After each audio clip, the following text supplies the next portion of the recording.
Time to pull up a chair. We've got another great story for you today in the rLounge. It seems like every family has its own share of characters, from manipulative grannies to absentee parents. Today in the rLounge, let's raise a glass to family, where even the most spectacular meltdowns are just another verse in the ballad of kinship. Cheers to surviving the storm together. Up first, nothing screams quality time with the grandkids like hoping their mom kicks the bucket, right? Am I the a-hole for cutting my mother-in-law off because she told my daughter she hoped I had died when I was taken to the hospital?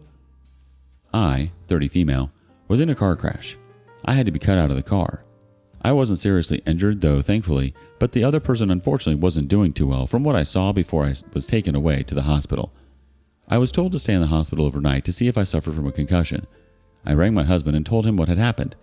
My mother-in-law got the incidents mixed up when he dropped off our daughters 6 and 11 to my mother-in-law while he rushed to see me. The next morning, my husband brought our daughters to come get me while I was waiting to get discharged. Upon seeing me, my 6-year-old busted into tears and said, "I don't want you to die." I comforted her and said I'm not dying and I was very lucky.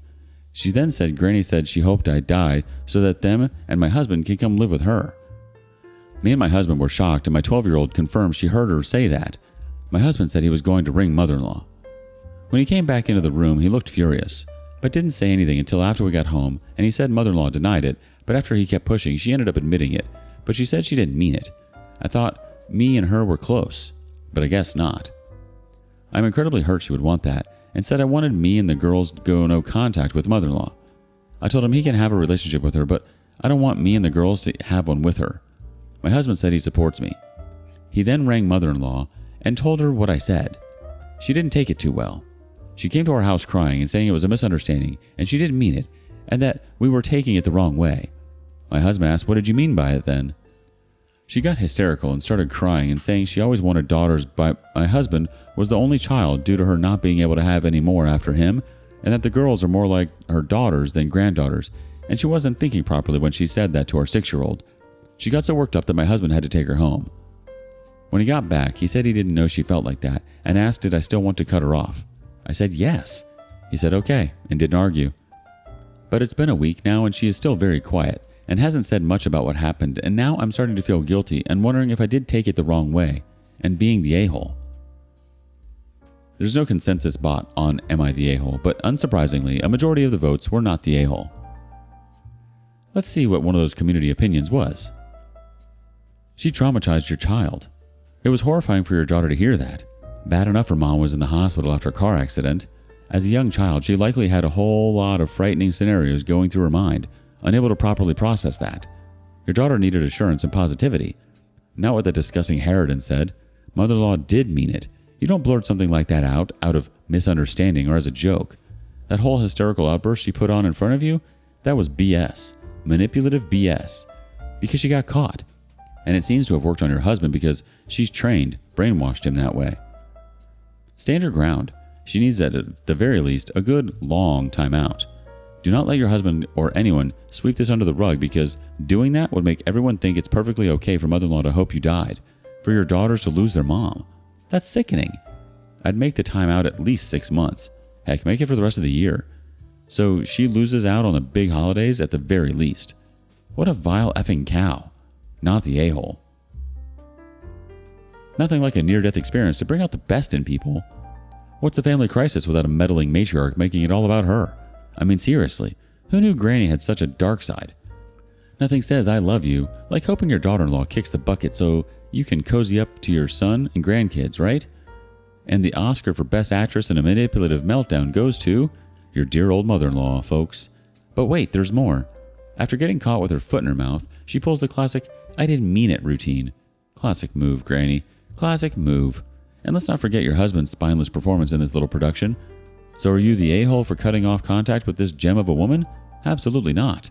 In fact, you're doing the world a favor by putting some distance between your family and Granny Drama Queen. Keep standing your ground, because ain't nobody got time for this toxic in-law. Update post, March 3rd, 2024, the next day. Well, you guys were right. I decided to talk to my husband and ask if he's upset that I decided that me and the girls go no contact with mother-in-law. He said he wasn't. He said he always knew mother-in-law wanted a daughter instead of him, and it brought back all the bad memories of rejection and hurt he felt growing up as a kid by her. I suggested therapy and he's willing to go, but we are also going to get therapy for our 6-year-old as she now gets anxious if I'm not within her sight.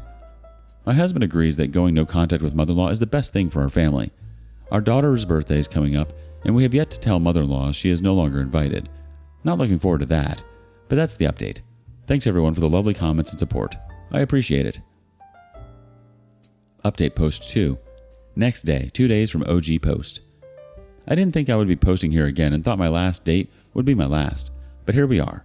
Mother-in-law has been arrested. My husband's cousin found my post and knew it was me, and she reported it straight to mother-in-law. Yeah, we know it was you who told her, Christina. Margaret told us all about it when she came over and screaming, and we can't keep her daughters from her. She didn't even hesitate to drop your name and throw you under the bus. So much for loyalty, huh?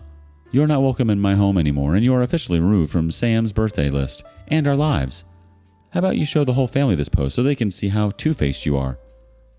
To the Reddit community, sorry about that, but mother-in-law has been arrested. She came to our house screaming we can't keep her daughters from her. Husband tried to calm her down and get her to leave. She wouldn't and attacked him. My husband had to restrain her, and I called the police. She fought them, but it got her nowhere except the back of their car. The woman is truly insane. My husband talked to the police because I had to calm down my daughters because they witnessed the whole thing. My 6-year-old was hysterical about Granny being taken away.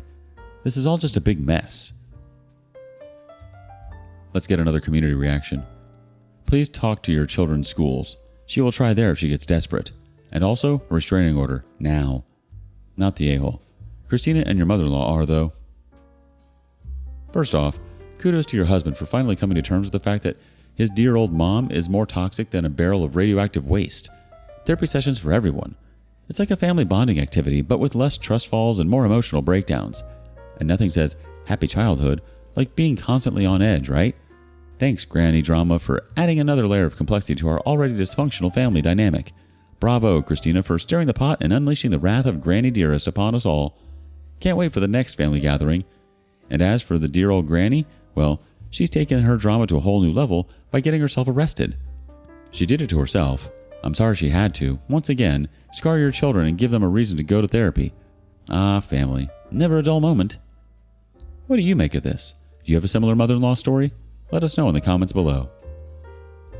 Next up, the trash has finally taken itself out this holiday season. Mother-in-law is mad we refuse to reschedule Christmas. So, my former mother-in-law is quite the human, and I use the term very loosely. When the kids were born, she bragged to my parents that she could get to be the one hanging out with the kids, watching them grow and all that, because my parents lived in another country at the time. The day my parents got on the plane to go home, my mother-in-law disappeared as well. She did the same to her own son when he was born, so again, not surprising. From what I gathered while I was married to her son, she was a major absentee mom that left him with whoever for months at a time. It messed him up so very badly. Unfortunately for me, he hides it well. This woman has never been there either for her son, my ex-husband, let alone her grandkids. That selfish bee, I doubt they've ever had a thought of anyone but herself. Her son is an absentee dad as well. Not surprising there, really. He learned that trick from his mom. So it's been myself and my long-term partner, and his amazing family, who has raised these kids together for the past 13 years. The odd Christmas we'd get a call from former mother-in-law asking if I'd bring the kids to her. It's not terrible as she lives about 30 minutes from us. 30 minutes, and she has never made the effort to see them at our home, though she has been invited every year. Every time we arrive at her home, she's drinking. Her husband is always drunk and gets mean at the drop of a hat. They then make comments comparing my partner to her son. No comparison, like comparing a nugget of dog crap versus one of solid gold. But it's incredibly uncomfortable, to say the least. It's worse when my partner doesn't come with us. That often left us scrambling to attend 5 Christmas dinners over 2 days. And this means we had to leave our big family dinner early, or arrive supper late because she and her husband refused to reschedule, or even an hour before or after. The big family dinner has happened for the past 60 on the same day at the same time and has over 90 people attending. It can't be rescheduled. Her dinner is us showing up at 5 to a cold and half-eaten meal because they decided to eat early and not tell us. Other than we 4, they are the only other attendees. Her son won't even go, which is how I get roped into this every year. The last few years have been very rough with my grandparents passing on and my own parents becoming incapacitated. So the Christmas dinner crawl has dwindled to a more reasonable two. Ours with my parents and my partner's family dinner. This morning at 7 a.m., December 22nd, my former mother-in-law called and demanded, not asked, that she and her husband see the kids who are now nearly grown. Kids said no, they don't want to go there this year and said that she could come here for our dinner instead. I obviously don't like her much, but I do try to hide it well for my kids' sake. And she is my kids' grandmother, and as much as they have every right to include her to a dinner in our home. They also invite their dad every year, though he usually spends the holidays drunk and high, crying to whoever will listen to him babble about how lonely he is. Yes, he is just as ridiculous as his mother. He just hides it much better. So we told her she's welcome up so long as she and her husband are not drinking. We've been through enough with my ex, and we have a no-alcohol home because of it. She agrees, though you can tell she's not happy about it. I tell her we will be sitting down around 5 p.m.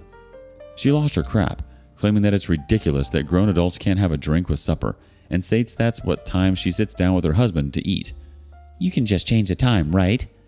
No. We have 8 people eating, 4 of which are traveling over an hour to get here, and damned if I'm messing up their schedules to accommodate 2 people who have never once accommodated us. I said it slightly nicer, but I'm sure you could tell I was on the verge of laughing at her. She got angry, hung up, and now has started posting on social media how I refuse to allow her up to give her grandbabies their gifts. And I have to say, she and her son are well off, and play the extravagant gift game well enough to keep my kids interested, which is just another form of toxic manipulation. But the kids don't see it that way, yet, so we say nothing. Joke's on her though, apparently I'm not the only one that's noticed that crappy treatment of myself, my partner, or our kids over the years. My inbox is now being flooded with messages on my side, sending me screenshots of what she's calling me and my partner, telling me she's toxic, we definitely know, and how she steals photos from my social media and pretends like she sees her grandkids more than once a year, even though she can't tell anyone what grade they're in. Every message warns me to keep my kids away from her and her son because they're terrible people. Former mother-in-law is on my social media, but I must have been blocked because when I look, nothing is there. As in, not even her name shows up in searches anymore. I'm so happy, really. This was the best Christmas present I could have expected this year after 2 very hard years. Thank you, Santa, for allowing the trash to finally take itself out this holiday season. It's been a very long and frustrating 14 years, and I appreciate it more than you'll ever know. Now for a couple of community comments. Vistaprint and others will let you design a hard copy book or calendar. Use those forwarded texts and screenshots of her commentary. Everyone loves a personalized gift. The OP replies, Ooh, so my idea of getting her an album cute kitty photos with captions of her worst texts isn't quite as mean as I originally thought. I'd never do it. It would fall back on my kids likely. But it's oh so tempting. Next person says, I would just go no contact. Her actions and behavior causes more harm than anything. The OP replies, It does, but so long as it wasn't obvious to the kids, we felt it best if we just ignored it. It's not like she was present in their lives in any real way, and my kids have the support of my parents as well as my partner's family, so they're not lacking for love and positive role models. But my oldest just called me asking why his grandmother is calling myself and my partner names over a dinner invitation he and his sibling extended to her. He's starting to see it for himself now, I think, because she blocked me, but not the kids. The boy just called to tell me he's revoked her invitation and told her she's no longer welcome in his life. Publicly. My youngest will see it soon as well, I'm guessing. I'm equal parts proud and worried about the fallback. And unless a lot has been removed, she's accused me of being a very friendly girl with a great many people as well as being a control freak basket case. I do have DID, so that one is slightly true. My partner is allegedly a pedo for wanting to be with a woman with 2 small kids, who are now nearly grown. It's bad, and I feel terrible for not realizing my kids would see it all. This is far from over, unfortunately. I wonder what she was thinking. Not blocking the kids from seeing all this? Was it intentional, or did she seriously just forget they were on there? Did she expect them to take her side somehow? It makes no sense. Why adults need to drag kids into their BS, I'll never know. It's like a Hallmark movie, but with more alcoholism and social media drama. First off, kudos to your former mother-in-law for her impeccable disappearing act. Who knew she had a talent for vanishing faster than Santa coming down a chimney? And let's not forget her delightful habit of comparing your partner with her own son. Because nothing says festive cheer like a round of awkward family roasts over a half-eaten Christmas dinner. and clearly rearranging the entire holiday feast for her convenience is the epitome of Christmas spirit. Nothing says happy holidays like a flood of supportive messages and screenshots of your former mother-in-law's online tirades. Who needs mistletoe when you have a digital evidence of toxic behavior? So here's to you, brave soul, for surviving another holiday season in the dysfunctional circus we call family. May your eggnog be spiked, your turkey be moist, and your drama be reserved for next year's holiday special. Tell us your most dysfunctional Christmas story in the comments below. Thanks for joining us today. Don't forget to like, subscribe, and click that notification bell before you leave. We'd love to hear your thoughts on today's topic, so feel free to leave a comment. See you next time in the rLounge.